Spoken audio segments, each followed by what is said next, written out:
We have our next speaker, who is an international speaker from Russia. He is Mr. Vladimir Lazarev. He is head of development at ML Crypto Russia. He'll be talking about fraud in the cryptocurrency sphere and methods to combat it. Mr. Vladimir is an expert in blockchain analytics and anti-money laundering practices. Mr. Vladimir has higher banking education from the Faculty of Finance and Credit.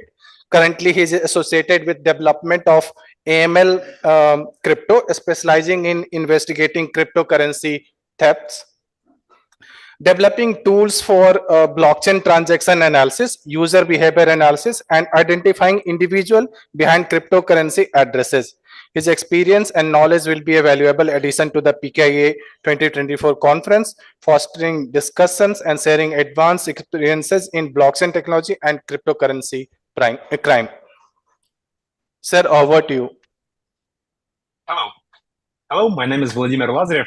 I'm the founder of IML Crypto. Here with me also my colleague, Ilya Бойцов. He's a crypto investigation expert. Today, we will discuss about cryptocurrency fraud scams and the methods to combat them. Our company specializes in crypto investigations and the development of tools for analyzing blockchain transactions. Each month, we received about 300 requests related to various incidents involving cryptocurrency theft and fraud. For over the 5 years we have been engaged in this work, we have witnessed the evolution of fraud scams. We have communicated with victims and in some cases even with the fraudsters themselves. We observe how their scams, tools, and money laundering techniques for stolen crypto assets are changing. Let's start by looking at the size of the cryptocurrency market. The market capitalization of cryptocurrency stands at $2.4 trillion. Globally, there are more 5,060 million people owning cryptocurrencies, with 160 million of them in India. The daily cryptocurrency trading volume range between $20 and $90 billion. However, not all users are law-abiding. Approximately 1/3% of transactions are linked to illegal activities. This is $1 billion being involved in unlawful operations. Even a casual interaction with such cryptocurrency can lead the problem for ordinary user. Let's imagine situation. You are offered a lucrative deal to purchase $10,000 in crypto. The offer comes to a 10% compared the market rate. You're already anticipating an easier profit. You make transactions and get the cryptocurrency. Then you deposit this crypto to an exchange and intending to sell at the market rate. But suddenly your account is blocked by exchange and they request information about the origin of funds. How could this happen? As a rule, exchange don't look only at your crypto transaction, but also at the history of your funds and those of country parties where you fund. For example, you received funds from your friend who has never done anything wrong in his life. But before that, your friend had conducted other transactions. And unfortunately, one of these exchanges involved a wallet that received funds from the darknet marketplace.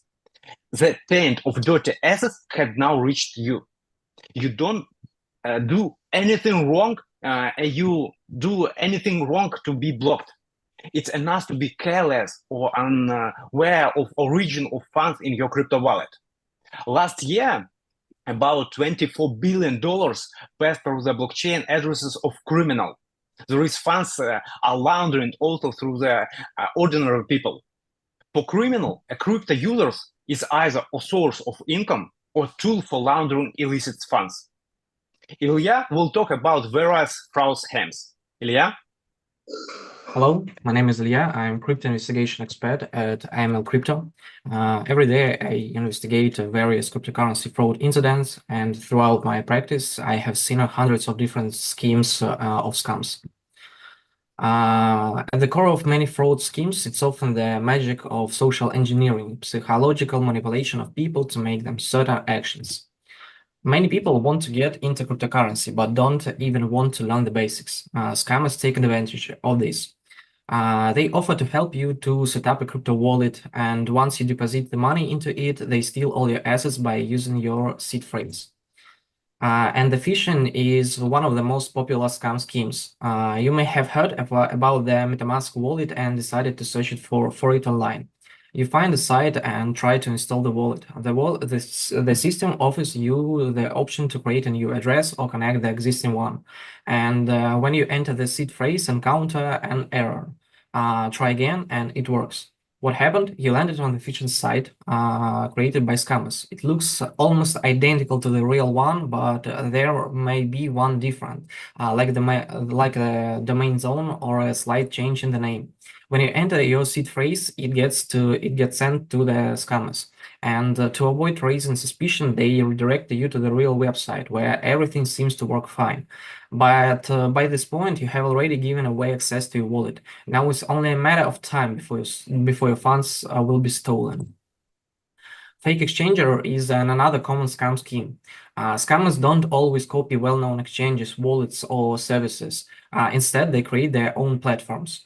After publishing a series of articles or posts in Telegram groups, users start visiting the website or this fake exchange. By offering an attractive exchange rate, users willingly send their funds. And only the scammers have the money. They simply come up with no excuses not to return your funds. And another scam scheme is financial mentor. While browsing the internet, you come across for an ad for the investments. They tell you about market capitalization, investment potential, and the hundreds of percent of returns certain financial assets have yielded. And there is one problem. The topic seems complicated, and you may not want to dive into it. It sounds great when someone offers to guide you step by step to success. And you get access to a personal account, and they even give you a bonus to try it. Your investments grow, you deposit your own money, and your assets continue to increase. They even let you withdraw a small amount to show how easy it is. You invest more and more, expecting huge returns, but then you can't withdraw anything. To make a withdrawal, they tell you that you need to pay insurances, taxes, or something else, and that you enter the wrong amount or need to deposit even more to release anything. Whatever the excuse, they will keep convincing you to invest more. And let me tell you about a common scheme called romantic scam. So you meet a charming woman online, the conversations flow smoothly and everything seems great. Over the time, she starts sharing how successful she is at trading cryptocurrency. She might mention her uncle or father, who else wants to talk to you. During these conversations, they subtly convince you that investing in cryptocurrency is a sign of your seriousness, intelligence, or even a way to prove your trustworthiness.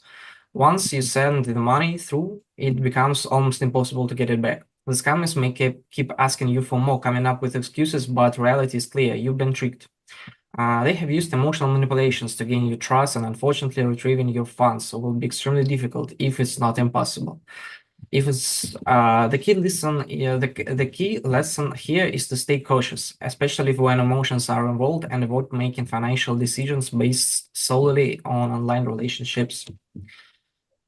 In the investigation of fraud cases, the following key players are involved: the victim, attacker, dirty cryptocurrency, law enforcement, and exchanges. And let's take a closer look to all of them. The first one is the victim, and as the world of cryptocurrency grows, more and more people are entering the space. There are now around 560 million crypto users globally, and in the past year alone, the number has grown over 30%.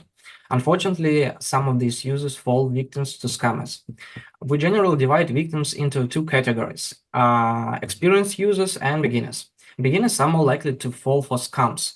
Many victims share common traits such as inexperience, lack of awareness, insufficient crucial thinking, lack of technical knowledge, and impulsive behavior. New users often don't want to take the time to learn the complexities of cryptocurrency themselves, and they hope someone will guide them to quick profits, like a king of wizard who will lead them to the riches. But this mindset combined with the desire for easy money and high returns clouds their judgments and make them easy targets for scammers. Scammers are generally well prepared. They use VPNs and remote desktops to hide their activities. Their websites are hosted behind the Cloudflare protection, and they use tools to spoof phone numbers when making calls. Messaging apps are registered while anonymous online numbers and exchange accounts and often set up using fake identities known as jobs. Many of these criminals are extremely cynical and ruthless, and they can convince their victims to sell everything they own and go into debt. In some cases, scammers have persuaded people to visit up 10 major banks and microfinance organizations, taking out loans, credit cards, and borrowing at exorbitant interest rates. As a result, victims are left drowning in debt and their interactions with these criminals. Stolen cryptocurrency often seeks to be converted into fiat currency or cash, and making it even harder to trace. It's important to understand that the key points where cryptocurrency and fiat would intersect.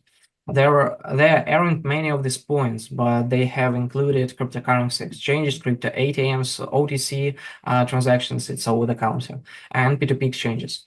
The path to fiat usually involves a series of transit addresses, token swaps passing through mixes, anonymous tokens, and collateralized smart contracts, and many other tactics. And these methods are used to obscure the origin of the funds and make tracking more difficult. Law enforcement agencies, unfortunately, are not very fond of handling such cases. Their success rate in solving them is quite poor. And however, recently some officers have started to grasp the basics of cryptocurrency investigations, although there are still very few specialists in this field. To work efficiently with law enforcement, it's crucial to take the right approach. The key to provide comprehensive and clear information about the incident. The clearer and more detailed your report is, the better the chances are. Our reports, for instance, include recommendations of where to send requests to obtain necessary information. And it's important to remember that a key trait of the human brain when you face it with a choice between an important task and an urgent one, the brain tends to choose the one that is easier to understand. If neither the urgent or not too important task is clear, the brain will quickly find something more understandable elsewhere. And therefore, the clear and more straightforward the information you present, the more likely it is that your case will receive the attention it deserves. And exchanges and crypto exchanges are involved in about 75% of money laundering cases we investigate, making them almost indispensable part of any laundering scheme. They serve as the key link in the process. However, most exchanges and exchangers have only formal AML procedures and usually met just the minimum requirements necessary to avoid liability. Exchanges are not fond of dealing with lawyers, law enforcement, or blockchain investigation specialists. This is because we don't bring them revenue. Instead, we only add extra load to their support teams. Let's take a look at how investigation begins. When clients come up to us about cryptocurrency incidents, not everyone is able to manage their emotions. Their story is often chaotic, and the information provided can be incomplete or confusing. It's crucial to determine how much was stolen, under what circumstances, where the funds went, and what key detail matters. Often the data client provided can be inaccurate or distorted. Our task is to structure it, all the information we received, and break everything down step by step. For example, a client reports that they lost $1 million after a detailed review and interview and cover the following: that the victim initially deposited $500,000 into a fraudulent scheme, into a fraudulent website scheme, yeah. And the scammers created double profits, showing a balance of $1 million and the fake account. When the client tried to withdraw the funds, their account was blocked and the scammers demanded more money to unlock the withdrawal. Until the very end, the victim believed that they had lost $1 million because they saw the doubled deposit on the website. And however, in reality, that million never existed. The actual loss was $500,000 deposited to the scammer's account. Detailed interviewing helps to separate real losses from the scammers' manipulations and properly assess the true extent of the damage. Detailed OSINT analysis of the criminal digital footprints At this stage, we analyze data such as phone numbers, emails, domains, and other information linked to the scammers. Special attention is given to messaging apps, particularly Telegram, and it's the primary communication channel. The first step is extracting chat between the victim and the scammer, and each trace can provide key clues. Phone numbers, emails, and domains may be linked to the other scams, messaging activity, account creation times. All of this helps us to build a clearer picture. The goal of OSINT is to gather as much information as possible and to ideally identify the criminal's identity or his location. Blockchain analysis of stolen funds movement. Blockchain analysis is a crucial step that allows us to trace the path of stolen cryptocurrency and potentially identify the criminal. Our goal is to track the funds where were sent from, to which wallets they passed through, and where they ended up. Scammers may use mixes, P2P platforms, or anonymous coins, but the transaction sequence can be still traced. Key points of the interest of our interaction with centralized exchanges and services, where user identification may be required. In this way, blockchain analysis helps gather critical evidence and potentially leads us to the perpetrator. Many people use a blockchain explorer during the analysis process. For our convenience, we have visualized a tool that we call Beholder, which simplifies the investigation process. On the slide, you can see the difference between the Explorer and Beholder. The investigation concludes with a recommendation for further actions by law enforcement agencies. And let me tell you one of my favorite cases. In 2021, a person contacted us after becoming a victim of scammers. He lost several tens of thousands of dollars. And the fraud scheme was quite simple, a P2P exchange involving a so-called guarantor. The victim wanted to exchange one token for another and found a chat with seemingly good office. He contacted a seller who suggested completing the transaction through a guarantor, a third party. And it later turned out that the reviews for the guarantor were fake. Once the scammers received the funds, they stopped responding. The criminals acted quickly, and they laundered the funds through the assets through the accounts registered to fake identities, drops. And they stopped using their original accounts and cleaned up their tracks as much as possible. It seemed like the case might end without a resolution. However, 7 months later, a small amount of money passed through one of the addresses used in the laundering chain. Thanks to our ongoing process of de-anonymizing blockchain addresses, we were able to identify other interactions the scammer had. This led us to a new Telegram account. By analyzing mentions of this account, we found an ad for a bicycle sale on a Bali forum. At that point, our specialists became very eager to buy the bicycle. A bit of social engineering later, we obtained the necessary data to pass on to law enforcement and the victim. And additionally, we posted ads offering cryptocurrency at a favorable rates with in-person meetings in the groups where the scammer was active when he went offline. The scammer faced a rather unpleasant ton of funds instead of cryptocurrency sale. Let's break down this case. The scheme involved a P2P cryptocurrency exchange with a fake guarantor. The user found someone in Telegram group offering an exchange at a favorable rate. The plan was to exchange one cryptocurrency to another. The buyer who was actually the scammer suggested using a guarantor. After reviewing the guarantor's reviews and mentions, the victim agreed to send funds. Once the scammer received the funds, they disappeared, and part of the chat of history was deleted. After gathering all the necessary information, we began the OSINT and blockchain investigation.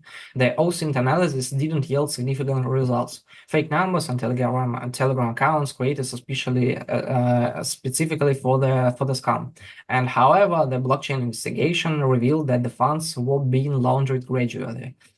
Through a series of transit addresses, the funds were sent to the exchanges, and since the victim was initially unwilling to cooperate with law enforcement, the exchanges refused to assist.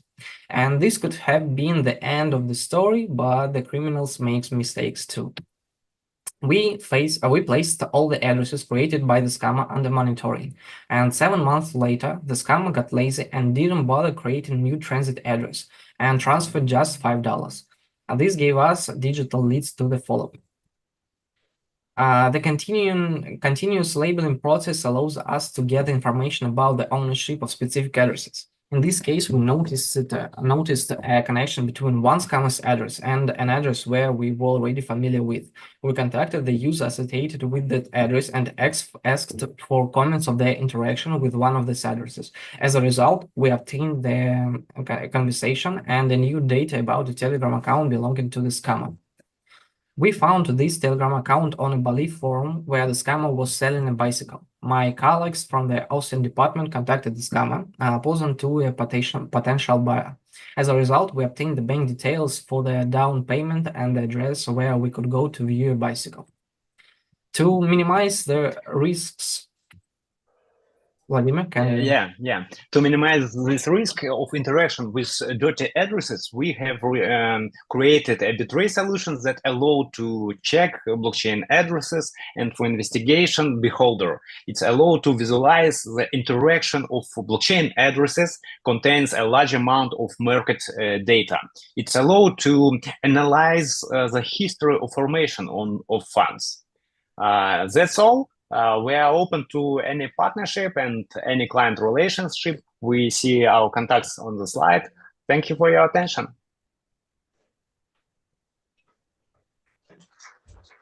Thank you. Any question? So there are no questions. So we'll thank you. You had to wait around half an hour. We were delayed, but you stayed. Thank you. Thank you so much, Vladimir and Jan. Thank you. Thank you.